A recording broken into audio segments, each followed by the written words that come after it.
On this trip around the county, we take an inside look at two athletes who have very talented pastimes. All of this and more on this trip around the county.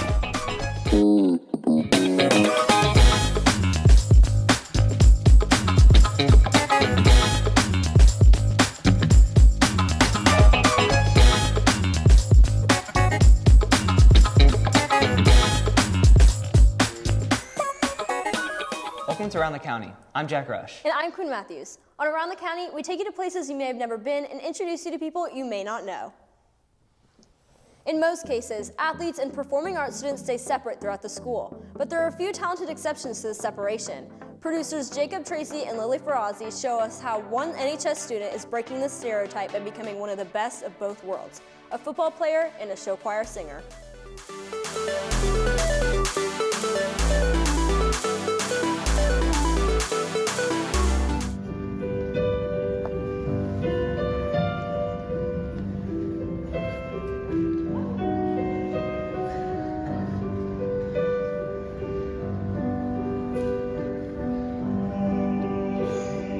In most cases, athletes, such as football players, stick to only playing their selected sport.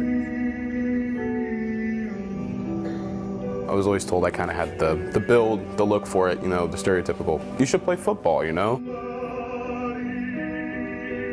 But in some rare cases, you'll find a unique exception.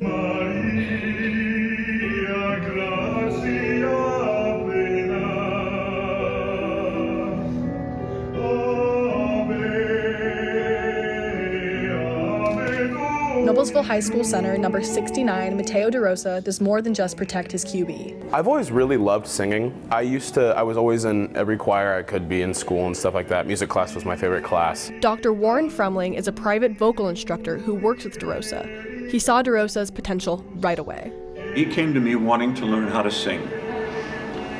His basic equipment was pretty good. But as I said to him, I may be the greatest teacher in the world, or I may be the worst teacher in the world.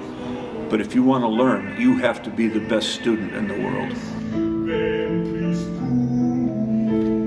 If I'm remembering correctly, when I was like 7 or 8, I had been enrolled in some classical music singing classes, but I obviously never really took it that seriously. He's always loved to sing.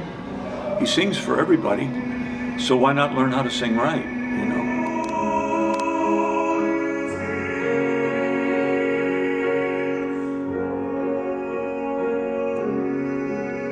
Mike Campbell is the offensive line coach at Noblesville. He believes that DeRosa's role on the team asks him to dig a lot deeper than just snapping the ball. I think he was a good locker room presence, for those things. With Mateo, you got not only a big guy, but you also have a guy with a big personality, big heart, big smile, and that big voice.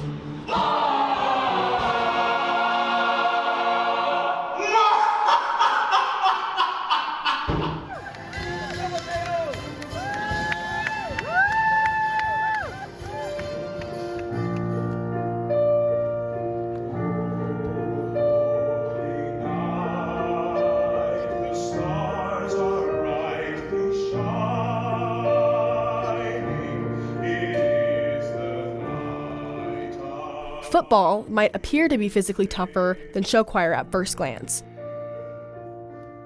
But according to DeRosa, being on stage is just as hard. It really, they're both mentally difficult in their own aspect because of that kind of the pain and stuff that football can bring along. If I had to discern which one was harder, I'd say show choir is a little bit more mentally tough than football. Just thinking about it purely from the mental side of, oh, I'm hurt, but I still got to do this. You know what I mean? I don't know if music improved him as a football player, but overall, when you can be well-rounded like a guy like Mateo, it's not going to hurt to be able to dabble in both things. And he was a value, I'm sure, in the music department, and he's a valuable source in the football team too. Mateo's in pretty good shape because of the football. So, all I had to do was to focus that musculature in a certain area and get him relaxed up here and stop trying to be something he isn't, which is what most heavy metal people are. Show choir and football are very different activities, but DeRosa says doing both makes being good at each of them a whole lot easier. Singing is not an easy thing. It is the art that conceals art. It is no less than playing football or weightlifting. There are certain muscles that come into play that have to be in good tonus all the time, and you use them all the time.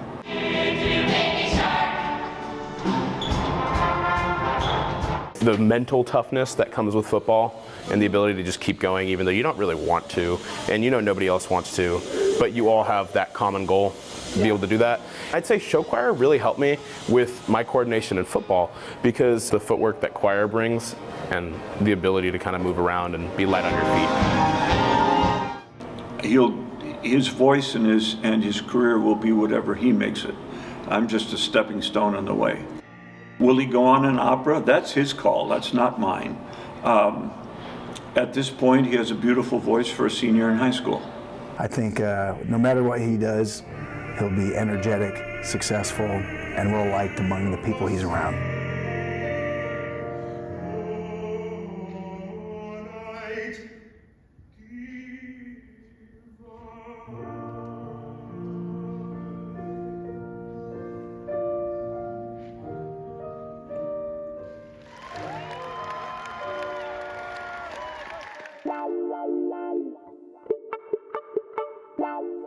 Being a student athlete can be difficult, but imagine being a student, athlete, and violinist. Producers Jessica Lawrence and Ann Cadell take us to see how one Noblesville High School senior conquers all three worlds.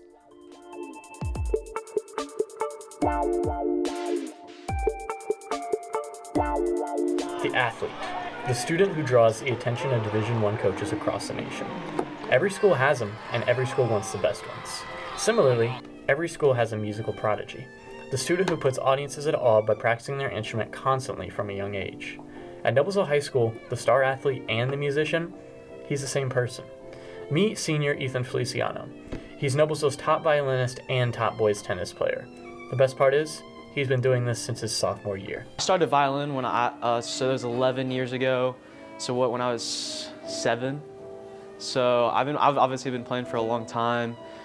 I played all through middle school and obviously all through high school. I've been a concert master for the last 2 years. So I probably started around the same time when I was probably played tennis longer, since I was 6. My dad started me really young. As the leader of 2 of Noblesville's most successful programs for 3 consecutive years, Feliciano has watched both the tennis team and the symphonic orchestra grow alongside him. Head tennis coach Chris Pyle knows exactly what Feliciano means for his program.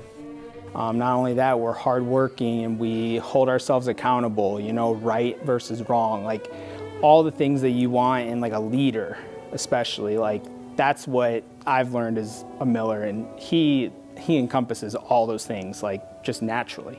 Junior Haley Gibbons has played violin alongside Feliciano since the 7th grade. Since she's a member of Noblesville's concert orchestra herself, she sits alongside him every single day during practice. When it comes to the musical side of his life, she says Feliciano has been ahead of his peers for a very long time. Ethan is insanely talented. He is the one that's playing the solo in that orchestral piece that we're doing, and he's incredible at it. I know he's been playing violin for quite a long time. However, a concert orchestra and a tennis team are both group efforts. At Noblesville, the orchestra is a grand symphony with more than 50 members, and the tennis team fields about a dozen athletes. And Feliciano is one of the people who makes both programs happen. He'll just teach us and help us figure out the music, and he's a very strong leader, especially with orchestra. And Ethan actually taught me how to hit my serves a lot better, and to be honest, he's one of the best coaches I've ever had, even though he's my teammate. Being this good at 2 different disciplines means he's got an extremely busy schedule. Tennis throughout the autumn, concerts in the winter, and you can throw in a side of track and field in the spring where Feliciano is also a varsity sprinter. Despite all of this, Feliciano has his sights set on the future. I'm between Ball State and IU. I was thinking about doing a minor in violin performance, but I'm majoring in finance, so I think I'm just gonna stick with that. I'll probably do the campus orchestra, so I'm excited. I'm hyped.